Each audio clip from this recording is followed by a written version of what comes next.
Bonjour à tous, je suis heureux de vous retrouver dans le quartier du Marais pour parler tendance et aujourd'hui on va s'intéresser à la matière.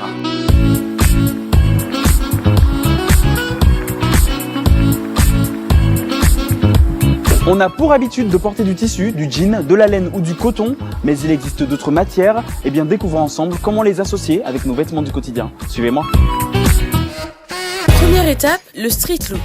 Rendez-vous dans la rue à la rencontre d'hommes et de femmes qui portent des vêtements à base de matières particulières. Justement, je viens de rencontrer Anaëlle dans la rue. Anaëlle, comme tu le sais, cette semaine on s'intéresse aux matières particulières et je vois que tu portes une jupe dans une matière un peu que je n'ai pas l'habitude de voir. Est-ce que tu peux un peu me la décrire? Qu'est-ce que tu portes aujourd'hui? C'est du néoprène, c'est une matière assez rigide quand même. Donc c'est pour ça que j'ai bien aimé la jupe aussi parce qu'elle est en forme de tulipe, donc du coup ça fait évaser, ça fait une belle taille aussi. Donc voilà, c'est pour ça que j'ai décidé de l'acheter. Alors aujourd'hui j'ai décidé donc d'assembler la jupe avec un collant fin noir, des bottines noires aussi également en daim, mi-haute, donc assez fine et je trouvais que le talon pas très haut et carré, c'était joli. Et un crop top noir également à manches longues parce que du coup la jupe monte sur la taille. Alors aujourd'hui j'ai décidé donc d'accessoiriser simplement avec un sac, un cabas noir. Je porte des chaussures en plexi. Je les ai trouvées sur internet, sur le site Igo. En fait, je les avais vues sur Instagram, une modeuse qui les portait. Et du coup, je me suis dit pourquoi pas. D'accord. Est-ce que tu as décidé de les acheter parce que c'était dans une matière un peu particulière? Parce que dans la rue, on n'en voit pas souvent des chaussures de cette matière-là. Oui, ça c'est sûr. Oui, j'ai décidé de les acheter justement parce que c'est assez particulier. C'est pas tout le monde qui ose montrer ses pieds. Et donc du coup, voilà, j'ai testé et je suis très satisfaite. Ensuite, j'ai pris un petit jean tout simple, basique de chez Zara. C'est un pull en maille assez ample, parce que j'aime bien en fait tout ce qui est ample. C'est mon shopping bag de chez Claudie Pierlot. Mon petit ruban, c'est mon ruban fétiche. J'aime bien mettre un peu de couleur. Là, je porte un sweat avec du liège. J'ai acheté ça dans une petite boutique et j'ai trouvé ça assez original d'avoir une matière en fait qui sort vraiment de l'ordinaire pour le coup.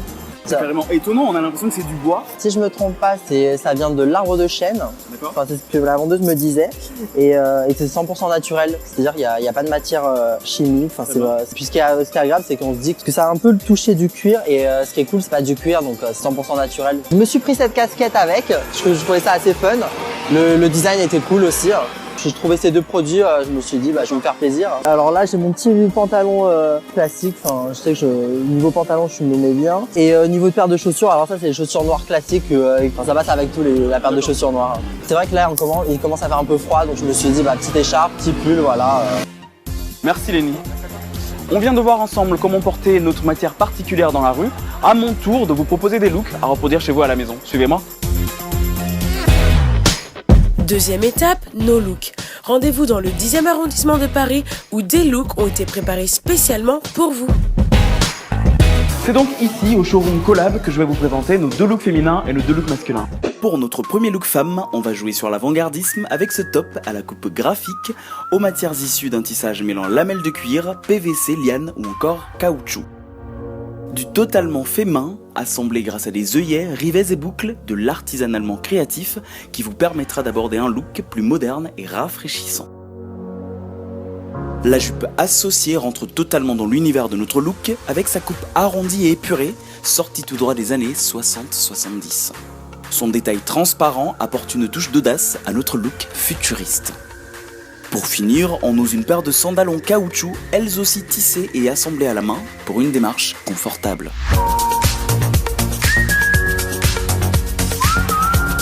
Pour notre premier look homme, on part sur une matière encore plus insolite puisqu'ici la veste portée est en bullgum, une matière habituellement utilisée pour la fabrication de nappes de table et ici complètement détournée et peinte à la main. Le petit plus de cette veste est évidemment la grande poche avant qui en toute simplicité pourra faire office de sac directement intégré. Pour associer avec notre veste, on porte ici une jupe culotte masculine avec des ouvertures sur les côtés et qui apporte de la fluidité à notre look. On finit avec des chaussures plutôt originales, travaillées à la main, avec de la peau de bête et façon artisanale.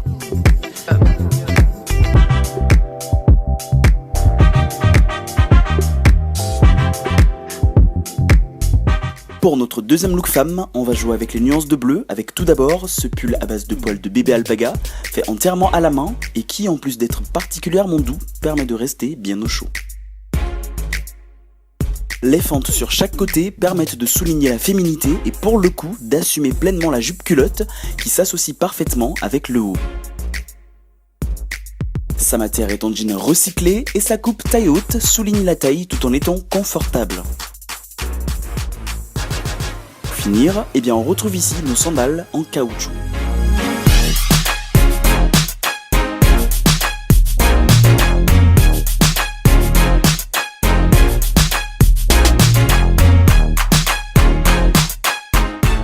Pour notre deuxième look masculin, on va sur un esprit plus classique et décontracté. La veste portée au-dessus est en fibre de jean recyclé, du 100% écolo et du 100% made in France.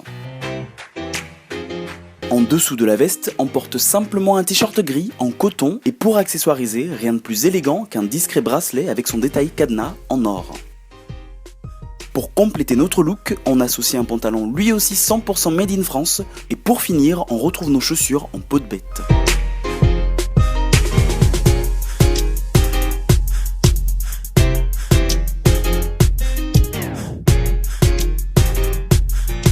Voilà ce qu'on pouvait vous proposer aujourd'hui sur quelle matière oser et comment les accorder. Je vous propose qu'on se retrouve la semaine prochaine pour qu'on discute ensemble d'un nouveau sujet tendance.